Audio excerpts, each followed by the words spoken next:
Have you ever, like, looked up at the stars and thought, what if this is all just one giant computer program? Right. It's like a sci-fi movie or something. Yeah. But that idea that we're maybe all living in some super advanced simulation, hmm it's actually been around for centuries. It's true. It's not as new as you might think. So today, we're going on a deep dive to explore the arguments for and against this wild idea. Yeah. And believe it or not, there are echoes of this simulation hypothesis way back in ancient philosophy. Oh, now that you mention it, I do kind of remember learning about Plato's allegory of the cave in college. Right. But I'm a little fuzzy on how that connects to us being in a simulation. Sure. It always seemed more like a metaphor for seeing the true nature of reality or something. Exactly. Plato's allegory talks about these prisoners who spent their whole lives chained up in a cave, Mm, and they can only see shadows on the wall. okay. And so they think those shadows are reality because that's all they've ever known. So I guess I can see the connection now. So the prisoners are like us, Yeah. right? Trapped in this maybe simulated world Right. and mistaking the maybe digital shadows for reality. Yeah, both Plato's allegory and the simulation hypothesis, they both kind of challenge us to question what we think is real. Mhm. You know, what we perceive might just be a really, really convincing illusion. Right. But there is one key difference between the two. Okay. Plato thought we could use philosophical reasoning, thinking things through, to escape that cave and see the truth about reality. Okay. But the simulation hypothesis, that kind of makes us wonder if we can ever really know what's outside the simulation. Yeah, that's a trippy thought. Yeah. It's like we're all stuck in this cosmic video game. Right. Well, let's switch gears for a second from ancient philosophy to modern science. Okay. I keep hearing about these recent discoveries from the James Webb Space Telescope, Mm-hmm. and people are saying that they give the simulation hypothesis more weight. Yeah. What's going on there? So the James Webb Telescope has been sending back this really incredible data about the early universe. Okay. And honestly, it's kind of shaking up some of our core beliefs about how it all began. Like what? Well, for one, it's found galaxies that are way older and more complex than we ever thought possible. Like, Mhm. they formed way earlier after the Big Bang than we ever predicted. So the universe is evolving faster than we thought. Much, much faster. Wow. So Yeah. maybe that means our universe is a simulation. It's possible. Maybe someone just hit the fast forward button. Yeah, it would take a huge amount of computer power to create an entire universe in a simulation. Right. So maybe these super fast processes we're seeing, maybe those are the simulation's way of saving on resources. Huh. Like compressing a giant file. Makes you wonder what else we'll find as James Webb keeps looking deeper into space. Right. I mean, it's already found a ton of cool stuff, right? Oh, yeah. Like the smallest object ever seen and evidence of molecules that could support life on this nearby exoplanet. Right. Oh, and clues about the very first supermassive black holes. Yeah, absolutely.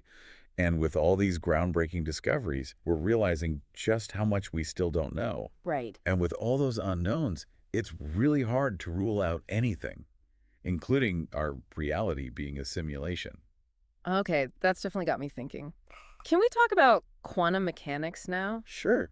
This whole thing about quantum entanglement has always been super confusing to me. Yeah, it's one of the weirdest and most counterintuitive things in all of physics. Can you explain it? Basically, you have these two particles, and they get linked together. Hmm. And no matter how far apart they are, whatever you do to one instantly affects the other. So they're like communicating faster than the speed of light. Right. Which shouldn't be possible, according to physics as we understand it. That's wild. What does that have to do with the simulation hypothesis? Well, some physicists think quantum entanglement might be proof that our reality is only rendering details when they're needed. Oh. Kind of like how a video game saves processing power by only loading what you're looking at right now. So the simulation's not running everything all the time. Exactly. Just what we're paying attention to. Sure. Like a cosmic energy saving feature. Right. So quantum entanglement could be a sort of glitch in the matrix, Hmm. a side effect of the simulation cutting corners to save on processing power. Okay, I think I'm starting to see how all these pieces fit together. Can we bring it back down to Earth for a minute? Sure. Talk about virtual reality. Okay. VR is changing so fast. Some say it's giving us a preview of a simulated future. It's an interesting comparison. We're seeing these incredibly complex virtual reality experiences now. Mm-hmm. And the line between virtual and real is getting really blurry. Yeah. Take something like the new Apple Vision Pro. Yeah. It's really pushing the boundaries of how immersive technology can be. Do you think we'll ever get to a point where we can't tell the difference That's a tough question. between a simulation and reality? VR is moving fast, but we're Mhm. still held back by how much computing power and data storage we have. Right. Creating a simulation that perfectly copies our universe Mm. down to the tiniest detail would take technology way beyond what we have now. So even with advanced AI, like Google DeepMind's Unisim, we're still pretty far off. Yes, Yeah. generating realistic training data for AI is one of the biggest challenges. Hmm. Imagine you're trying to create a simulation for digital forensics tools. Hmm. You'd need massive, constantly updated data sets to match the constantly changing landscape of cyber threats. And we just don't have that yet. It sounds like we have a long way to go before we can even think about building a simulation as complex as our universe. We do. But even if we could, what would that mean philosophically? Mm-hmm. If we are in a simulation, what does that do to our ideas of reality, free will, even the meaning of life? You've hit on some of the biggest questions humanity has ever grappled with. The simulation hypothesis forces us to look at these fundamental questions in a whole new way. Whoa, it's almost too much to think about. It is. Let's take a step back for a second and look at the big picture. Okay. What's the next step here? Well, the philosopher Nick Bostrom, he proposed 3 possible scenarios when it comes to simulated realities. Okay. 1, civilizations die out before they can develop the tech to make these simulations. Yeah. 2, they reach that point but choose not to create them. Okay. Or 3, they do make simulations, and that means there are way more simulated beings than real ones, Okay. which actually makes it statistically more likely that we're in a simulation. Those possibilities are definitely interesting. Yeah. But even with all these mind-bending arguments and scientific discoveries, we still can't really say for sure whether the simulation hypothesis is true or not, can we? That's right. It's still just a hypothesis, a thought experiment that pushes us to question our assumptions about reality. That's what makes it so compelling. Exactly. It makes us face the unknown, embrace the mystery, and keep searching for answers. It really makes you question everything you thought you knew. We've gone from ancient philosophy to cutting-edge science today, and it's pretty mind-blowing. It is. So what does this all mean for you listening out there? Right. That's what we're going to explore in the next part of our deep dive Right. into the simulation hypothesis. So stay with us. We'll be right back. Welcome back to our deep dive into the simulation hypothesis. I don't know about you, but my brain is still kind of reeling from our last conversation. Yeah. We covered ancient philosophy, some seriously mind-blowing science, and even dipped our toes into the world of VR. Mm-hmm. It's wild how all these different ideas can connect back to this one question. Are we living in a simulation? It really shows you how all these different areas of knowledge, they all overlap in a way. Yeah. And it's amazing how this idea, this simulation thing, it used to seem like pure science fiction, right?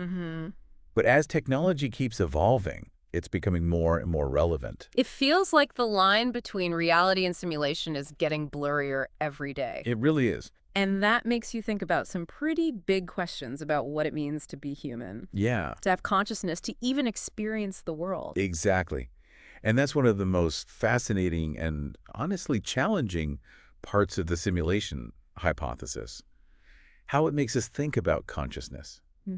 I mean, if we are living in a simulation, does that mean our consciousness is simulated too? Right. Or is consciousness something deeper, something that goes beyond the digital world? That is a tough one. We don't even fully understand consciousness in the so-called real world. Right. So trying to figure out what it would look like in a simulation, that just adds a whole other layer of complexity. It really does. But some philosophers and scientists, they say that if our consciousness is simulated, then what does that mean for free will? Right. Are we really making our own choices? Or are they all just programmed into the simulation? Whoa, that's like the ultimate philosophical question. If our actions are pre-programmed, do we really have control over our own lives? And what does that mean for ideas like morality and responsibility in a simulated world? Those are some heavy questions, and honestly, there are no easy answers. Right. But that's what I think is so cool about the simulation hypothesis. It forces us to confront these big existential questions in a whole new way. It's like holding a mirror up to all our assumptions about existence It is. and making us ask, what if everything we thought we knew was just an illusion? Exactly. And that kind of intellectual exploration can lead us to a much deeper understanding of ourselves and the universe, regardless of whether the simulation hypothesis turns out to be true or not. So where do we go from here? I mean, we can't really prove or disprove this idea. Right. So how should we think about it? Well, I think the best approach is to find a good balance between skepticism and being open-minded. Mm-hmm. Hmm. We should look at the simulation hypothesis with critical thinking, questioning the evidence and exploring other explanations. Okay.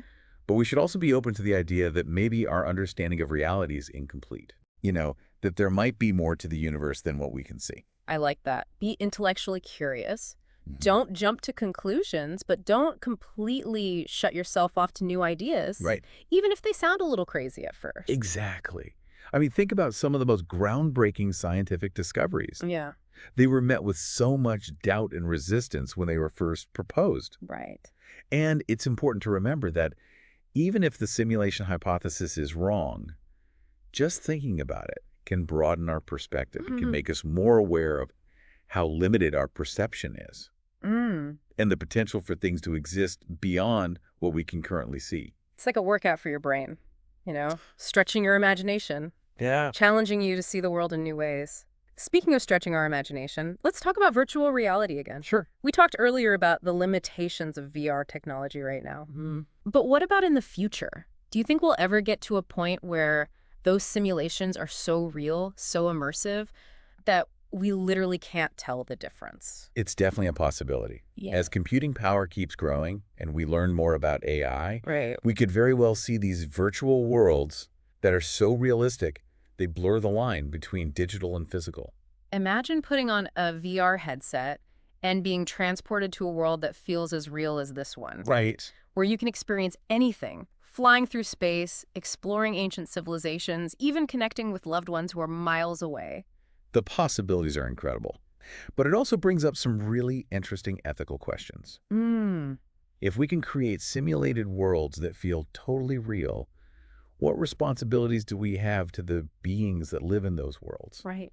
Even if they're just digital creations, do they have rights? Do they deserve our empathy and compassion? That's such a good point. It's like we're entering this new era where reality and simulation are so blended that our old ethical ideas might not apply anymore. It's almost like we're on the verge of creating a new form of life. It is. It's a very complex and fascinating ethical challenge. Mm-hmm. And it's one we'll need to think about carefully as technology keeps advancing. Mm. But let's not forget about the amazing potential benefits of VR, too. Oh, absolutely. We've Yeah. already seen how helpful it can be in healthcare, education, and even therapy. Yeah, it can create immersive training simulations for surgeons, Right. give students virtual field trips to far-off places, Mm. and even help people overcome phobias in a safe and controlled environment. Exactly. And as VR becomes even more advanced and more affordable, the possibilities are endless. I Right. mean, imagine connecting with loved ones who are far away, Yeah. experiencing historical events firsthand, exploring outer space without ever leaving your home. It sounds like science fiction, but it's becoming more and more realistic. It does. And it reminds us that even with all these philosophical questions and dilemmas around the simulation hypothesis, Mhm. there's also this real sense of wonder and excitement about the future. Right. We're living in a time of incredible technological change, and it feels like anything is possible. Yeah, it's like we're standing on the edge of something brand new with all these amazing opportunities, Mm-hmm.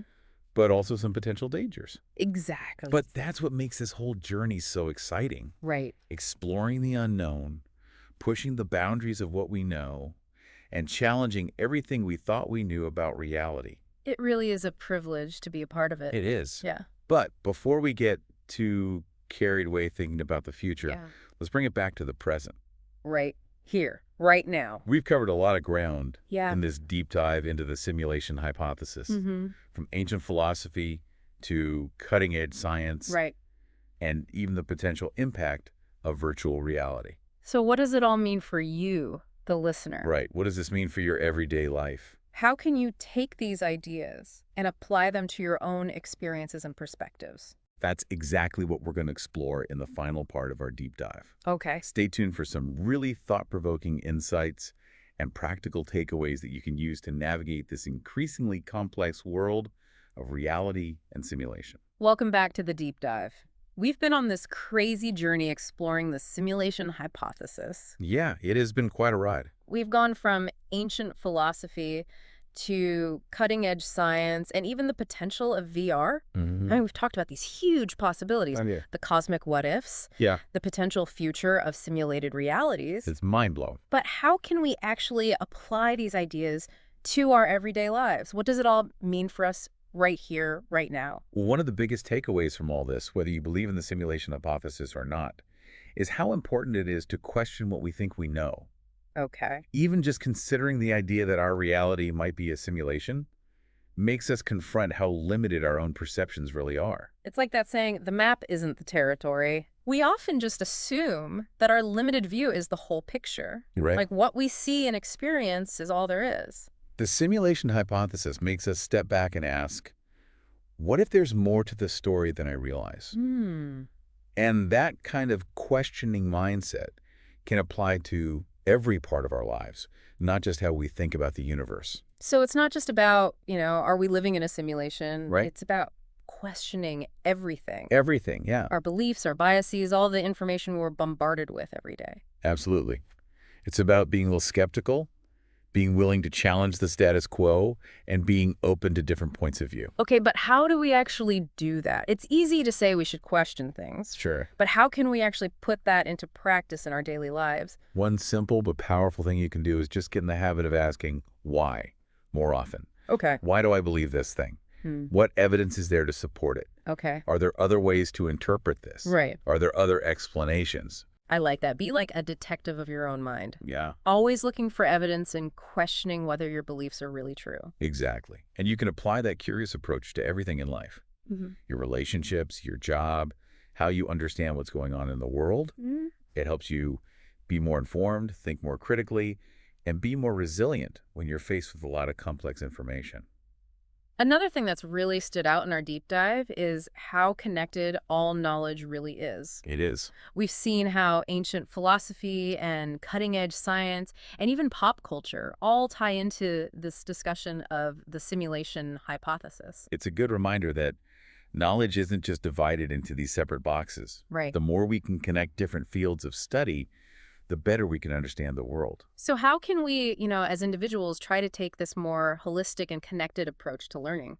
I think a good place to start is to get your information from a variety of sources. Don't just stick to one news outlet or one type of book. Look for different perspectives. Talk to people who have different backgrounds and beliefs than you. Be open to learning new things from unexpected places. It's like you're building a web in your mind, connecting all these different ideas from different areas. Exactly. And don't be afraid to explore topics that might seem a little out there at first. Yeah. You never know what amazing insights you might find or what unexpected connections you might make. It's all about embracing that joy of lifelong learning. The world is huge and mysterious and full of wonder and complexity. It is. And the simulation hypothesis shows us how exploring the unknown can make us more curious and help us understand ourselves and the universe better. Speaking of the universe, even if we're not in a simulation, this whole idea really highlights just how vast and complex existence is. Yeah, it's humbling. Makes you realize how much we don't know and how much there still is to discover. And that's a pretty amazing thought. It is. It encourages us to be humble, be curious, and be open to all the possibilities out there. I love that. So as we wrap up our deep dive into the simulation hypothesis, I think the biggest takeaway is this. Embrace the mystery. Mhm. Be curious. Question what you think you know. Connect the dots and never stop exploring the wonders of the universe, both inside and outside of yourself. Well said. Yeah. Who knows, maybe one day we'll figure out the truth about reality and know for sure if we're in a simulation or not. Right. But until then, let's enjoy this incredible journey we call life, Right. with all its beauty and complexity and endless possibilities. Absolutely. And who knows, maybe the very act of questioning and exploring will lead us to breakthroughs and insights we never could have imagined. Thanks for joining us on this deep dive into the simulation hypothesis. We hope you found it thought-provoking and inspiring. Until next time, keep diving deep.